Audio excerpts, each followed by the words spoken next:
आरोपीला देखील विचारणा केली होती की तू जर हा गुन्हा केलेला आहे, गुन्हा केल्याचं मान्य देखील केलेलं आहे, त्यामुळे तुला शिक्षा नेमकी काय द्यावी हे तूच सांग, असं देखील आरोपीला न्यायाधीशांकडून विचारणा करण्यात आली होती। मात्र आरोपीला या संदर्भात काही सांगता आलं नाहीये, त्याला वेळ देखील देण्यात आली होती, मात्र तरी देखील आरोपी या संदर्भात काही बोलू शकलेला नाहीये। मात्र अतिशय धक्कादायक अशी ही घटना आपल्याला पाहायला मिळते।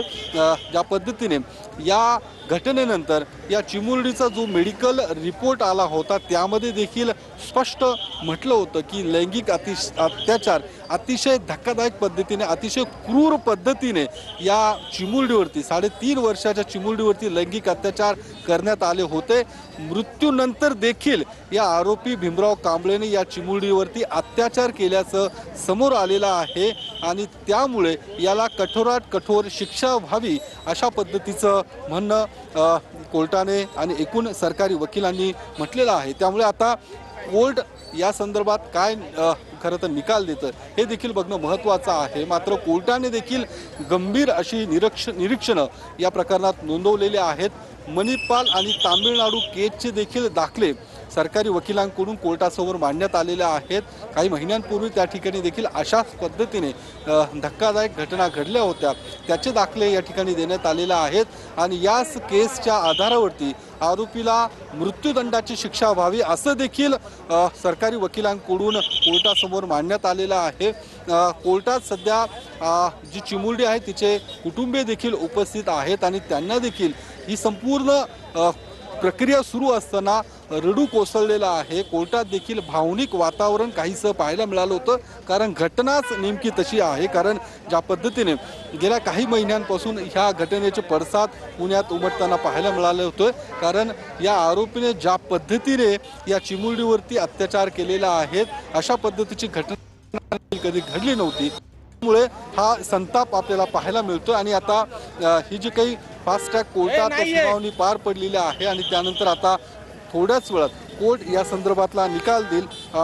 ज्या पद्धतीने आपण पाहतो की सध्या या संदर्भात ऑर्डर तयार केली जात आहे, थोडाच वेळ लागणार आहे आणि थोड्याच वेळात नेमकं या संदर्भातला निकाल न्यायाधीश वाचून दाखवतील आणि नेमकं काय या आरोपीला शिक्षा झालेली आहे ते आता स्पष्ट होणार आहे। मात्र ज्या पद्धतीने मागणी हीच आहे, आरोपी भीमराव कांबळे याला मृत्यूदंडाची शिक्षा व्हावी, कारण थंड डोक्याने या आरोपीने हा कट रचल्याचं पाहायला मिळतं आणि आता त्यामुळे एकूण जो काही घटनाक्रम पाहायला मिळाला होता अतिशय म्हणजे खाऊचं आमिष देऊन या आरोपीने या चिमुरडीला एका निर्जन स्थळी नेलं आणि त्या ठिकाणी नक्कीच नसरापूर प्रकरणी कोर्ट आता 29 जूनला निकाल देणार आहे। महत्वाची बातमी आपण या ठिकाणी पाहत आहे, कोर्टानं दोषी तर आरोपीला ठरवलेला आहे आणि 29 जूनला कोर्ट या संदर्भातला आपला फैसला देणार आहे।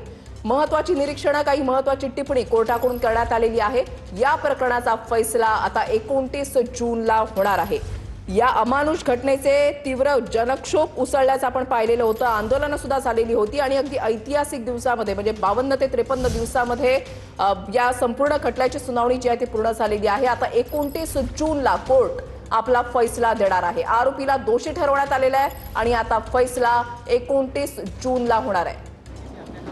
देखिए, जिस प्रकार की घटना हुई है ये बेहद दर्दनाक ऐसी घटना है। लाखों कम्यूटर्स ये ट्रेन से आते हैं जाते हैं, जीवन वाहिनी ट्रेन को कहा जाता है। इससे पहले भी मलाड में इस प्रकार से एक घटना हुई थी, मुझे याद है। और आज ट्रेन में नसरापूर प्रकरणी कोर्ट आता 29 जूनला आपला फैसला सुनावणार आहे। योगेश बोरसे आमचे प्रतिनिधी या संदर्भातली अधिक माहिती देतील। योगेश, वृषाली 29 जूनला आता कोर्टात निकाल लागणार आहे। आज जो निकाल येणं अपेक्षित होतं, मात्र कोर्टाने आजचा निकाल राखून ठेवलेला आहे। या प्रकरणावरती कुठलाही निकाल दिलेला नाहीये। ज्या पद्धतीने जवळपास तासभर ही सुनावणी सुरू होती, मात्र आता जी माहिती आता समोर आलेली आहे की न्यायाधीशांनी निकाल राखून ठेवलेला आहे आणि 29 जून रोजी आता हा निकाल लागणार आहे आणि 29 जूनला नेमका काय निकाल लागणार हे देखील आता बघणं महत्त्वाचं आहे। मात्र ज्या पद्धतीने हा निकाल आता न्यायाधीशांनी ठेवलेला आहे आणि वडिलांची जी काही मागणी आहे समाजात एक संदेश जाण्याची मागणी देखील वकिलांनी कोर्टापुढे मांडलेली आहे. अशा पद्धतीने